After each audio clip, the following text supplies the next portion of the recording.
Hello, ladies and gentlemen. This is Bobby Mills again for End Zone on the line, online on theindependent.com. First time I've ever blown that.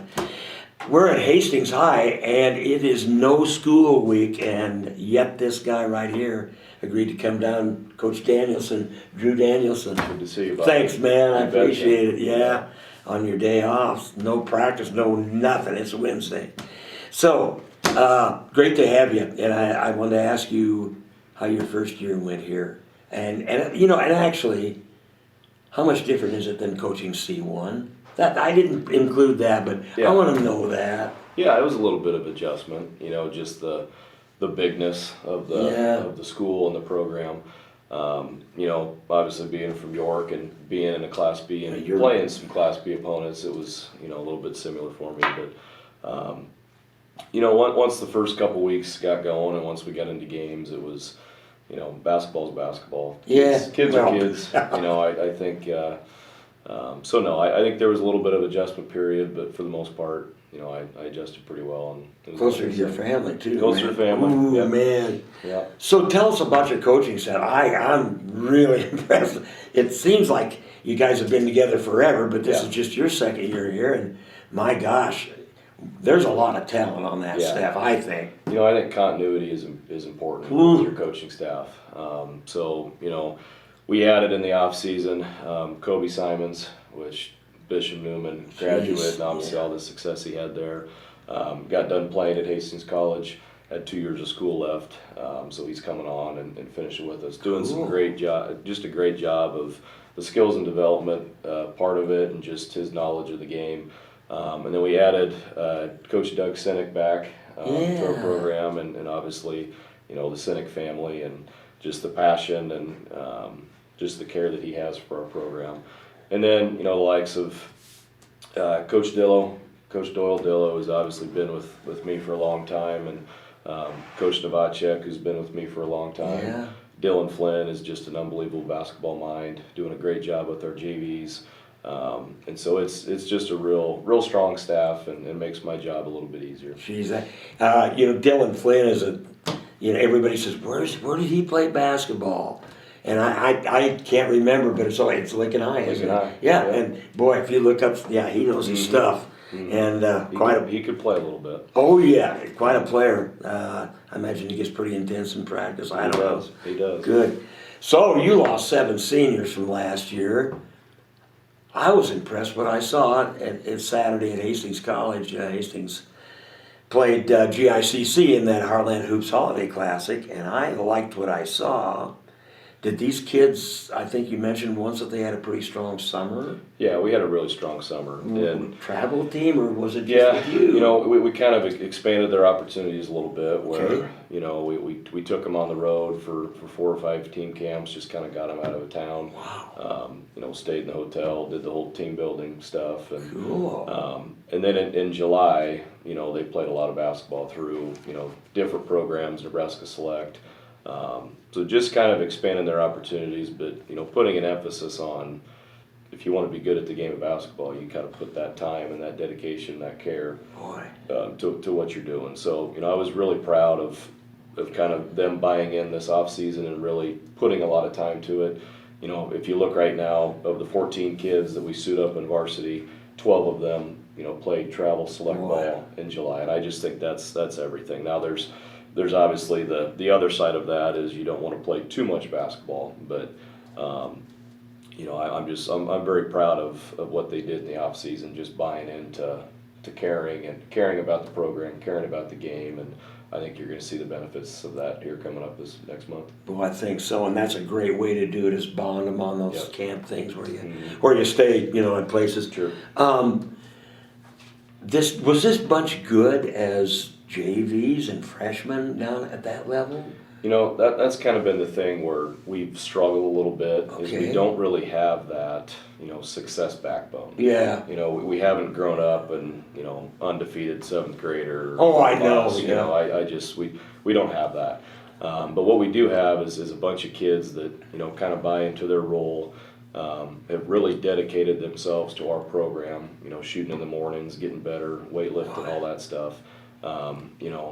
But at the same time, you know, we've got to turn the corner a little bit as far as, you know, how do we get that success backbone, that tradition, that culture, you know, where I grow up in Hastings boys basketball program, and we win, and that's what we do. And I think we're attacking that with our youth right now. Our youth numbers have been once again through the roof, and good. We actually took about 30, 35 of them on the road a couple weekends ago to North Platte when we played Alliance. Cool. Got a big charter bus, and we chartered them out there, and it was a good time. Luckily, we won the game, so it was a good environment, and good atmosphere. But so we're addressing that, you know, the backbone of the winning.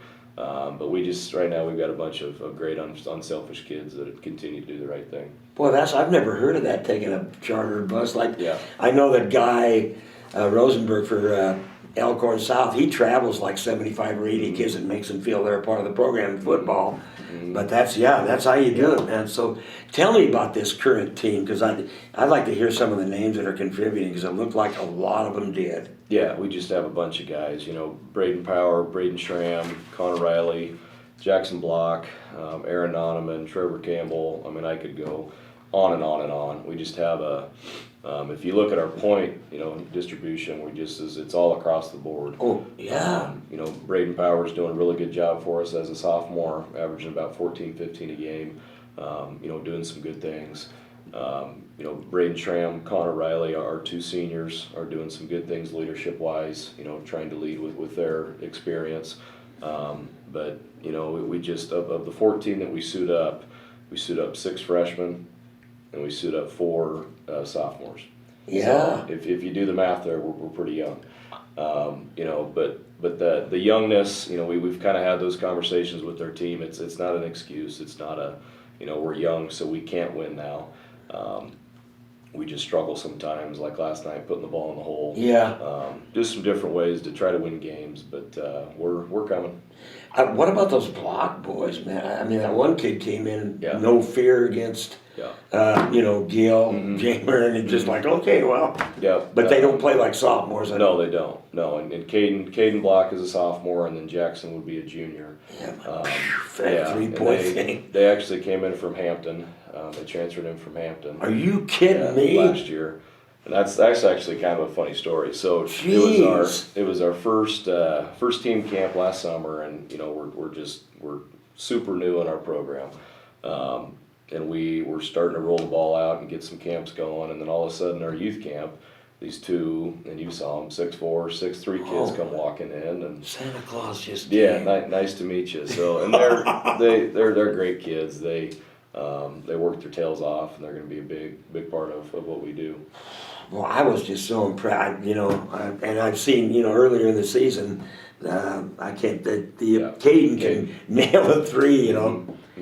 So yeah, I thought they were from Hastings High originally. So, you like to push the ball. It looked like you guys like to push the ball up the court quick. We have to. Tell us what you're going to do your next out. No, sure. Yeah. Right. Well, I mean, we have to push the ball. You know, I don't necessarily like playing the traditional Class B rock fight, you know, with basketball. You know, at the end of the day, it's about winning, and, you know, we need to do that, obviously. Yeah. But, I want my teams to get up and down. I want us to play free. I want us to play confident. I want us to shoot that 3 ball. You know, and we did that last night. We just couldn't knock any of them down. That's too bad. Yeah, but we played the style we wanted to last night, and you know the good thing is we've been forcing a lot of turnovers defensively to be able to get out and play. You know, in the shooting conversation early on in the season, I just think, you know, if you continue to stay bought into what we're doing, you continue to put the work in, you know, those shots are going to fall, and it's good shooters shooting them too. So, it is, and boy, it's going to be at the end of the season. Right. Nobody's going to want to play Hastings High. That's what I'm thinking. Yeah. So tell us about your schedule. It's not easy. And then the tournament thing has changed for you guys because Greater Nebraska's gone. Right. So what your regular season schedule, obviously last night with Elkhorn North, doesn't get any easier anywhere else down the line, does it? No, it doesn't. So we'll head out to Scottsbluff next week. So we tip off with Bennington, who'll be another strong opponent. It will be. A really good year. So the other side of that would be Scottsbluff and Lexington. So we'll obviously play the winner or loser there. But Yeah. very, very competitive holiday tournament. When the calendar flips in January, it doesn't get any easier, and I love that. At the beginning of the year, we had the opportunity to maybe, schedule down a little bit, Sure. but we didn't. We scheduled GACC and the Classic. Yeah. We've got Scott coming to town here at the end of January. And I want to play the best. If our program's going to be where we want it to be at the top of the state, we got to go through those teams anyway. Sure, absolutely. And as young as we are right now, the more teams that we can play like that, I think is the better. And we're just shooting towards February anyway. The more competition we can play, quality competition, so our guys can see what it takes. That's right. To be that. I just think you benefit your program doing that. So there's no doubt that we have a tough schedule. It's not an excuse for us. We've got to attack it and continue to find a way to win games. I mean, yeah, and you don't want to be embarrassed in that first round district, Right. and you're ready for it when you're tackling Scott, and that might be a fun game to watch. There's kind of contrasting styles there. Who's in your district?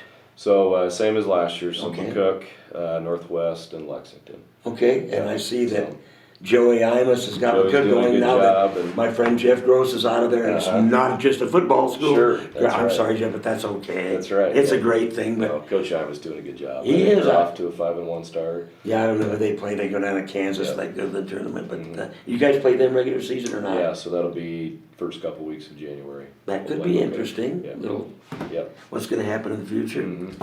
So we're going to ask you the great question, man. What do you think about the implementation thereof, or maybe not, below Class A of the 3-point? I mean, About the shot clock? About the shot clock, yeah. Yeah, I think it obviously has its benefits. I can see it in Class A for sure. Yeah. With just the level of athletes and depth of skill, I think.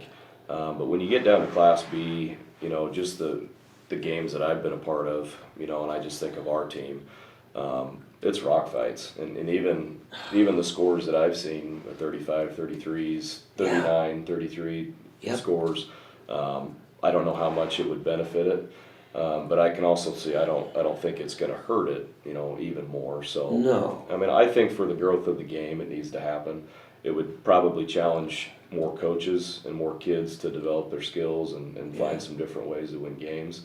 But as far as our program, if we play with a shot clock tomorrow, our style kind of fits that. Yeah, it does. So I wouldn't be worried about it. And I just think the game, when kids turn on the TV and they watch a college game or an NBA, I mean, there's a shot clock there. Yeah. So having some continuity there with just basketball, I think is important. But I would be for it. Yeah, and it would benefit you guys for sure, but you might see some crazy shots put up toward the end. But my question is, who are you going to get to run it? Yeah. Where are you going to find the help to do it? And the cost factor. And the cost factor, I'm not sure how much it is, but it can't be cheap. But probably going to happen down the road, huh? So are they doing that kind of intro in the Metro tournament? That's this what I year? heard. That's what I in understood. Class A. Yeah. So Some of the scores reflected that. Some of them didn't yesterday. So Right. I'll have to ask how that's going. But Right. man, onward and upward for you, sir. You bet. I'll watch your team again, man. That was great. you bet. We've got such great parents in our program and Ooh, great that makes a big difference. great people that support us. Yes, we're young. The next 4 or 5 years here in Hastings basketball are going to be pretty special. But that, just like we tell our kids every single day, that doesn't mean it can't start right now. We're off to a 2-4 start, and it's been a little bit of a struggle. But even after losing last night's game in the locker room, there's no kids with their heads down. There's no coaches making excuses. We're in this for the long haul, and we're not going anywhere. Well, if they want to take an old man's advice, tell them I think they're on the right track because, man, the talent's there. Sure. It's going to come, man. It will. I'm a Hastings High fan, I can tell you that. You betcha. So, You all betcha. right, We dude. appreciate it, Thanks brother. for coming down, man. You bet. Drew Danielson came down on his day off. We really appreciate it. Hastings High head coach, good luck the rest of the way, and we will see you the next time, McKenna Behind the Camera, on Endzone Online for theindependent.com.